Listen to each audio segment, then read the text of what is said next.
Y'all, I just left my very first audition ever in life. So I've been lucky and blessed enough that all of the parts and roles that I have gotten thus far, I kind of just networked my way into them, or the casting director or somebody reached out to me based off working on me before, or based off Instagram, social media. You know, I've kind of just been given parts based off of knowing the right people and networking and, you know, presentation. So this was my first time actually auditioning, and I'm gonna tell y'all about the process. So I just left the audition 10 minutes ago. Like, I just walked in and hurry up and came in and sat down and set up the camera so I can talk to you guys and tell you guys all about it. I received my sides last week. If you don't know, sides are a script and a description of your character, who you're playing, a little bit of backstory, and it's just the script, the lines that you have to memorize for the audition, and what you'll be reading.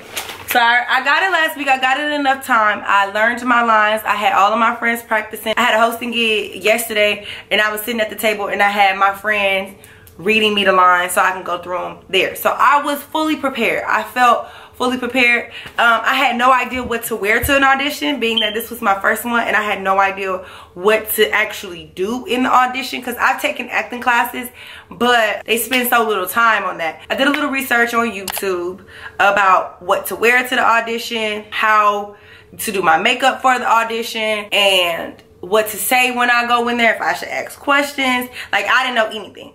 So based off my research, I went dressed somewhat like the part. The girl, it was like a home girl type of ghetto. She's not super ghetto, but she's like around the way. So I just wore some jeans and a spaghetti strap shirt so you can see like my physique, because I'm big. So if I wear, the more clothes I wear, the bigger I look. So I have to wear things a little bit more form-fitting so that I will look shapely and not too big.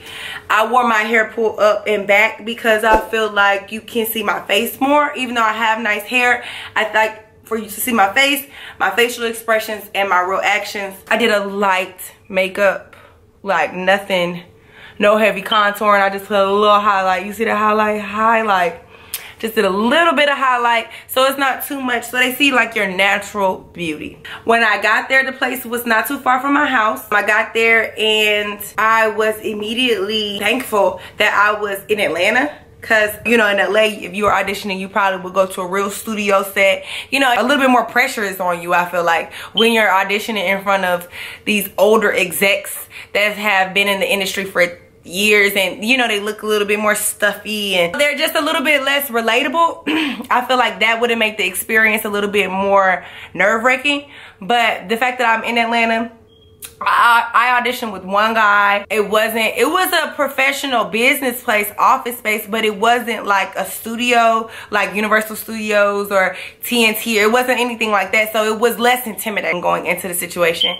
And yeah, so I got there, had a few minutes to prepare outside. I did like my voice warm-ups because I'm getting over a cold, so my voice is a little shaky. I waited in the lobby about 10 minutes, and then the guy called me in.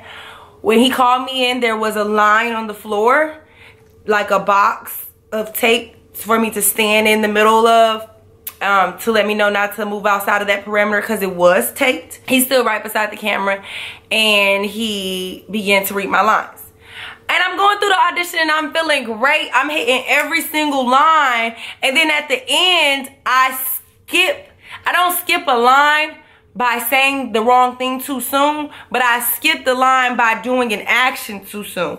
So in my part, my character is supposed to turn around and walk away at the end of the conversation with her friend, which is he's reading.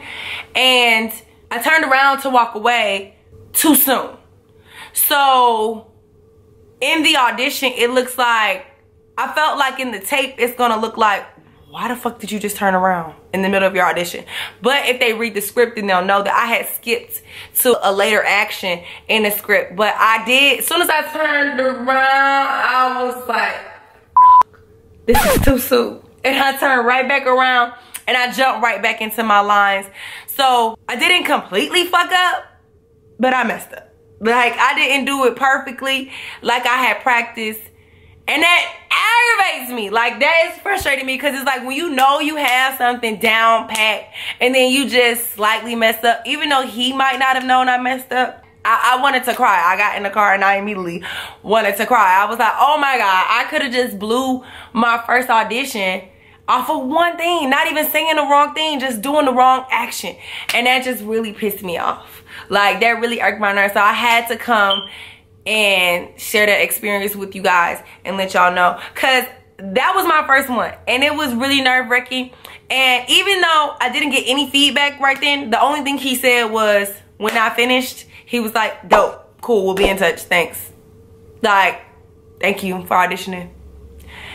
And I just got myself and left. But it's just like, I don't know if that blew it or not. Like, so it is not no real feedback. Like, he said dope, but you know, you don't want to look too much into it or read too much. Like, well, he said it was dope, so it gotta be dope. It's like, you don't know. So I'm a little nervous. And it's hard. I definitely realized after going through that experience, I see what they mean when they say, like, this is a very emotional experience. Like, it's kind of like getting rejected a lot. Like, especially if you're going on a lot of auditions, like 3-4 auditions a day, you're gonna get told no majority of the time. But I have a friend, my best friend is in real estate, and because she works in a type of business that's somewhat rejection based or whatever, she was like, it's not being told no, you have to show them why they should say yes. So it's not always that you're being told no, you have to show them why they should say yes. So I feel like I did a pretty good job of showing them why they should say yes to me, except for that one little part. But I'm hoping that they don't catch it. But I feel like they will, because it'll be like, why did you turn around in the middle of the audition and then just turn back around and start saying your lines? Like that, it was just like, why did that have to be the action that I messed up on? The turnaround, because it's being taped. I hate that that happened. Y'all, I'm just kicking myself like, damn. But you can't stress it. You have to let it go. I did my best. I wasn't nervous. I knew every single line and I said it right. So I'm releasing it into the universe. God, the universe, please. So hopefully I can come back in a week and let y'all know that I got the part. I just wanted to share my first experience with you all. It was fun. It was fun and exciting preparing for it. And I hope I get it. Like, it was nerve-wracking. My advice, if you're going on an audition, dress the part, not too much. Like, you know, if your part is Ronald McDonald, you don't have to show up like Ronald fucking McDonald. But definitely, you know, wear those colors or, you know, be in that field. Like, don't go over. Why is there so many noises going on in my house? But don't be overboard with it, but dress the part. Be prepared and read it 1,000 times and read it. It was hard for me to practice by myself. Like, it was way easier. Like, I read the script several times, word for word, even with the actions over and over and over again. So I knew it by myself, but then I had to rehearse and practice with someone else reading for me, like the audition. And I always gave the person, whoever was reading the script, the direction to read it flat. Like, read it with no enthusiasm, no action or anything, because I'm the one who have to do that. And then you want to be prepared for the casting director to be very monotone and very flat with you. So just have your friends read it that way so that you can be prepared to be the star, or, you know, do the most action or whatever in your audition. So that's my experience. I hope I get it. Hopefully I can come back and tell you all, you know, hey, that little fuck up didn't matter. So yeah, just pray for me. Stay tuned and good luck on your future auditions. Don't be nervous. Remember, they are your friend. Like, they want to cast that part just as much as you want to be casted for it, because it'll make their job so much easier if they can just, if you're the right one. Don't feel like, you know, they don't want me or I'm not what they're looking for. Like, go in feeling like they need you and you need them. And here we are, we're friends and we're trying to help each other, you know, complete this project. That's my experience, guys. Thank you for watching. If you like this video, if you want any more videos, please make sure you like, comment, and share. Let everybody know to follow and subscribe to my page. Just stay tuned. If you have any suggestions, let me know what you like to see. I love to do more videos. Bye.